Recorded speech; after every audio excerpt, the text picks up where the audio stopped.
Prepare-se para um rude despertar de Israel com Michael Rood. Profecias da Primavera do Senhor. Episódio 2. Vamos ter 2 vídeos. 1 de 2.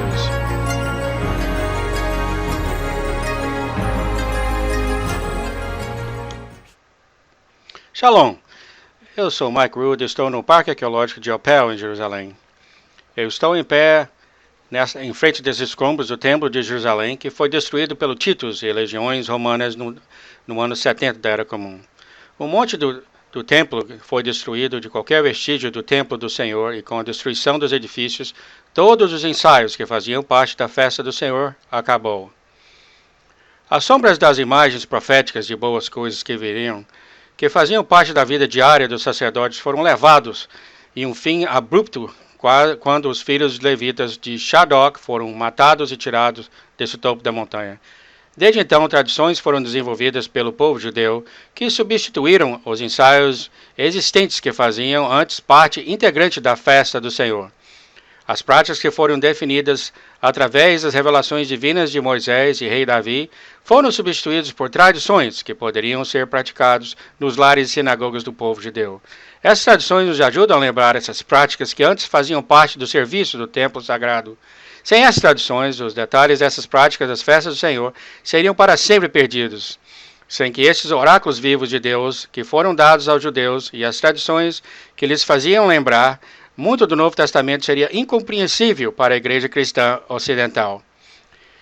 Sem essa compreensão do serviço do templo, que era parte da vida do apóstolo Paulo, muito do que ele escreveu cairia em ouvidos surdos, ouvidos que não seriam capazes de entender coisas que estavam quase extintas durante os últimos 2000 anos.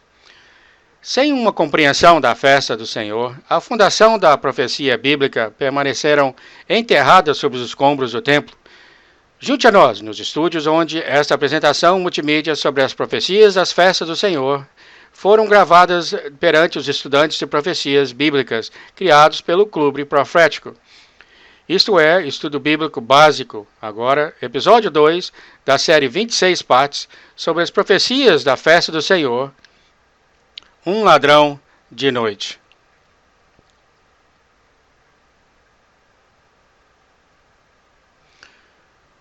João e Johanna eram crentes judeus do primeiro século do Messias judaico. E é em seu evangelho, no seu registro, que ele fala que não escreveu tudo o que poderia ou deveria ter escrito. Senão o mundo não seria capaz de conter todos os livros das coisas de Jesus de Nazaré. Mas isso eu tenho escrito para que você possa saber que Yeshua de Nazaré é o Messias e o único Filho de Deus, e que crendo terás vida em seu nome. Como pode um discípulo judaico do Messias provar na sua cultura, no seu povo, que Yeshua era o Messias ou é o Messias? Como que ele pode fazer isso? De todas as coisas que podia e deveria ter sido escrito, o mundo não seria capaz de conter os pergaminhos. O que é que ele escolhe e o que ele usa para provar que ele era o Messias? João mostrou como Jesus de Nazaré cumpriu as festas da primavera do Senhor exatamente da mesma maneira que ela tinha sido praticada anos após anos, séculos após séculos, por mais de 1000 anos, e que cada uma dessas festas são sombras de imagens proféticas que foram requisitados. Israel foi obrigado a ir para Jerusalém para essas festas em toda a celebração, e cada uma dessas festas havia uma expectativa de que este poderia ser o momento em que o Messias seria revelado. Então, todas as vezes que viemos para a festa, era como uma expectativa que era este ano, talvez seria esse ano. Então vinham e nos purificavam, faziam o Mikvah, o batismo antes das festividades, com a esperança que talvez este era o ano que o Messias voltaria. E vemos que o Evangelho de João mostra detalhes de como o Yeshua de Nazaré cumpriu com todos os detalhes da festa da primavera, do mesmo jeito que ela foi celebrada por milhares de anos. O Evangelho de João realmente não pode ser entendido de uma perspectiva ocidental ou gentia. Isso é completamente removido da festa do Senhor, porque a menos que você entenda a festa, entenda o que está acontecendo, então, quando lemos, nós não realmente entendemos os cumprimentos das imagens proféticas. Então, hoje nós vamos entrar nessas coisas e haverá uma explosão em sua mente. há uma perspectiva que você mudará para sempre. Você vai sair daqui uma pessoa diferente, pensando diferente. E não tem nada que você pode fazer a respeito. Porque quando os rios começam a unir em sua mente e virar um rio grande, você vai mudar a sua vida para sempre. Você sairá daqui e terá um outro entendimento das Escrituras e como elas são aplicadas na vida. Vamos que o mesmo escritor João, perto do fim de sua vida, em seguida, quando ele escreveu o livro de Apocalipse, que gosto de chamar o Evangelho do Apocalipse, Evangelho significa boas notícias, e aqueles que olham para a frente, para a vinda do Messias, para governar e reinar como um rei conquistador, como um filho de Davi, isso é boas notícias para aqueles que esperam a sua volta. E vemos no livro de Apocalipse que o mesmo escritor João detalha como a festa de outono do Senhor são cumpridas, no exato momento, no exato dia, do mesmo jeito que elas foram celebradas por milhares e milhares de anos. Vemos também que nos evangelhos, Yeshua, o Messias, como ele ensina e ele interpreta as festas de outono. Porque o que aconteceu é de 40 anos após o enterro, morte e ressurreição do Messias, isso foi no templo, que o templo foi destruído. O sacerdote de fato cessou naquele momento e todas as celebrações pararam. Então, o que aconteceu entre os judeus, enquanto foram viver ao redor da terra e espalhados ao longo de 3 continentes diferentes, então o que aconteceu foi que eles criaram lembranças dessas práticas para lembrar a forma de como elas costumavam ser em Israel, da maneira de como as celebrações aconteceriam. Então essas coisas ainda existem e vemos de como o Messias interpretou as festas do outono e da primavera, como vemos no livro de Apocalipse, vemos como as festas serão cumpridas.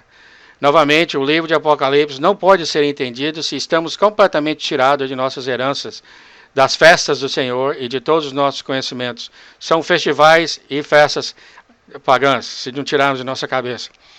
Então, o que vamos fazer é nos divorciar ou separar de nós todas as festas e tradições pagãs do Deus, do Sol, associado.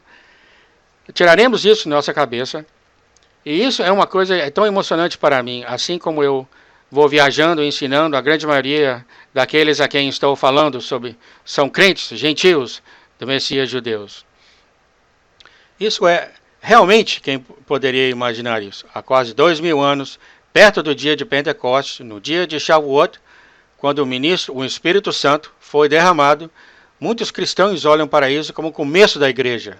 Desse dia, na casa de Cornélios, nos quais foram os crentes gentios e foram traduzidos para a fé, levados para a fé nos primeiros 15 anos. Não havia nenhum crente gentio no Messias naquela época, nenhum, nem sequer um.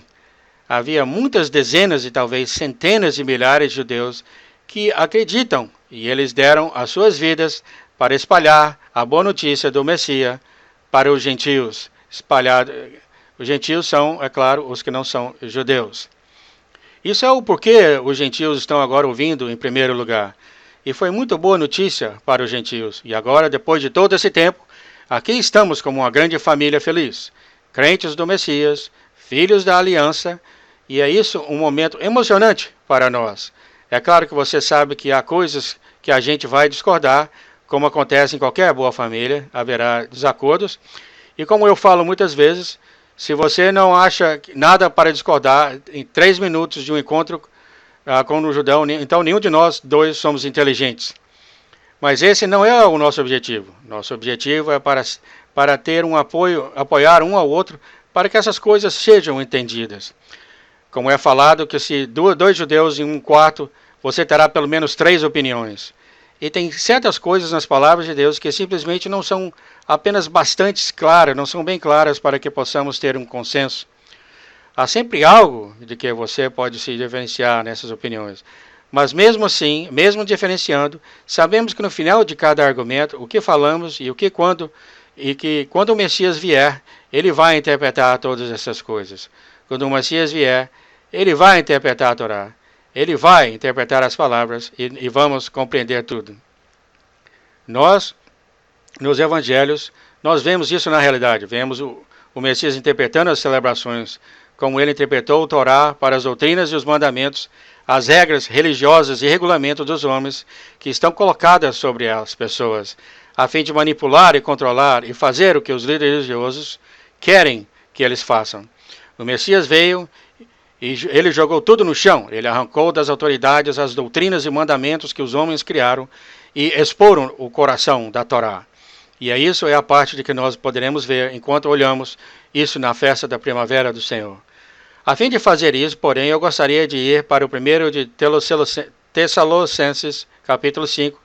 Lemos que o rabino Shaul, ou Paulo, comumente conhecido como apóstolo Paulo, mas é claro, Paulo era um rabino hebreu, um rabino judeu.